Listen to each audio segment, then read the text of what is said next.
जय हिंद जय भारत। जैसे भी मैं अभी जैसे यहाँ से निकल रहा था, एक बुज़ुर्ग आप किसान से मेरी बात हुई और बिल के बारे में जो बहुत ही अच्छी बात मैंने उनसे बातों बातों में ही सुनी, उन्होंने मुझे बताया। फिर मुझे लगा कि नहीं, ये चीज़ रिकॉर्ड करनी चाहिए। और मैं बस जो उन्होंने जो बात बताई बहुत अच्छा लगा। मैं उनकी बात आप तक पहुंचाना चाहता हूं। जो कृषि कानून बिल है और जो WTO रिगार्डिंग जो बात है वो बताना चाहते हैं। लीजिए सर।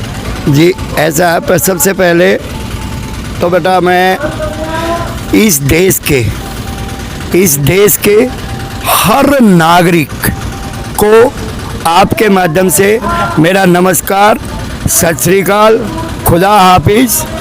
भाई, मैं सभी धर्मों का आदर करने वाला इस देश का एक सच्चा नागरिक, और जो सत्यता है वो ये मैं बता रहा हूँ। एक अनपढ़ होते हुए मुझे इतनी जागरूकता है कि भी WTO का मतलब क्या होता है? World Trade organisation.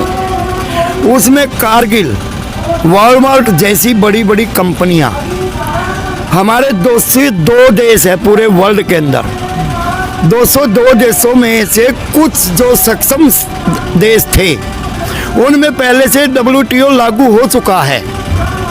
जहाँ पे भी लागू हुआ, कनाडा, अमेरिका, जापान, ऐसे देशों में ये WTO जहाँ पे भी लागू हुआ, वहाँ पे किसानों का नुकसान हुआ, बहुत बड़ा नुकसान हुआ भाई। और भारत जैसा महान देश, कृषि प्रधान देश वर्ल्ड के अंदर माना जाता है।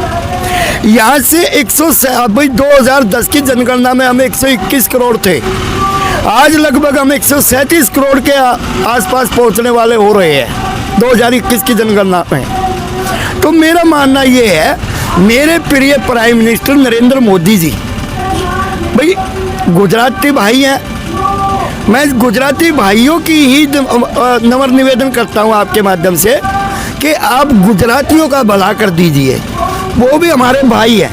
पूरे देश में जो गरीब से गरीब किसान है, उसको ये समझा दीजिए पूरा का पूरा, भाई जो हम कॉन्ट्रैक्ट फार्मिंग करते हैं, कल को कॉन्ट्रैक्ट करने वाली जो कंपनी होती है, क्या गारंटी है किसान की कि भाई आपसे जो कॉन्टैक्ट करके सिग्नेचर कर रही है और जो आपका कॉन्टैक्ट कर रही है, उसकी क्या गारंटी है कि वो आपकी ज़मीन पे लोन लेकर कुछ दिन में आपको कुछ भाई पैसे का लालच देके कुछ साल के बाद बैंकों से सेटिंग करके पैसा लेके और फ्रॉड हो जाती है, तो किसान कहाँ जाए?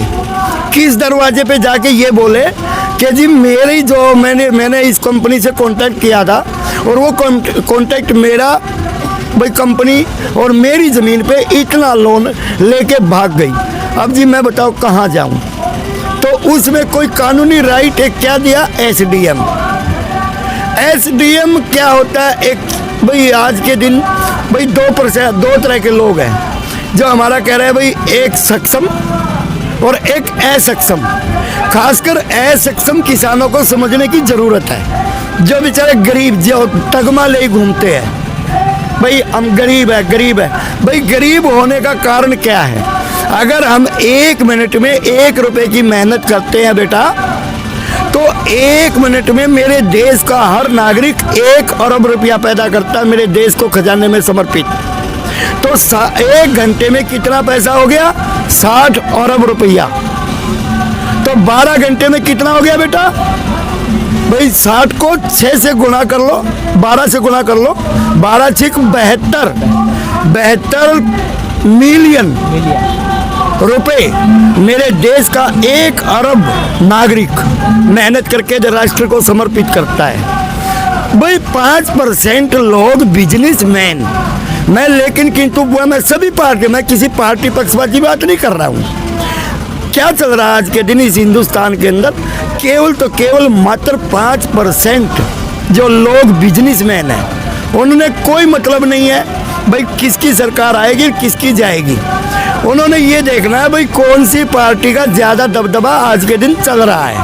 वो अपना डोनेशन उस पार्टी को थोड़ा सा ज़्यादा देती है, जो विपक्ष में होती है उसको थोड़ा कम डोनेशन मिलता है।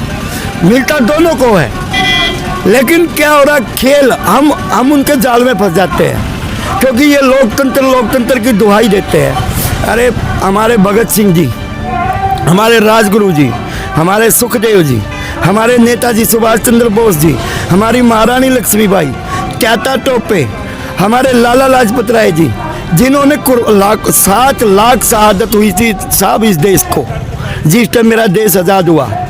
मंगल पांडे जी, भाई उन्होंने क्या सपने देखे थे?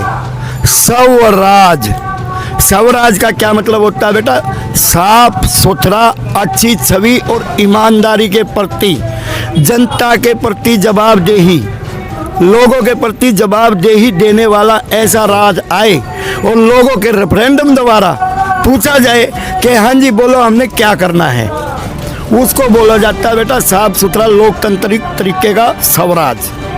आज के दिन क्या हो रहा है? लोकतंत्र की मर्यादा तो हो ही नहीं रही है कहीं पे भी। अब हाँ, जो भी सिस्टम है, अब क्या है ये भाई, लोकतंत्र की खूबसूरती क्या होती है? जैसे हमारे पार्लियामेंट मेंबर भेजे जाते हैं, हमारे को पता है संविधान में हमारी लोकसभा की 543 सीटें हैं बेटा, लेकिन 542 मेंबर ऑफ पार्लियामेंट जाते हैं हमारे वहाँ पे।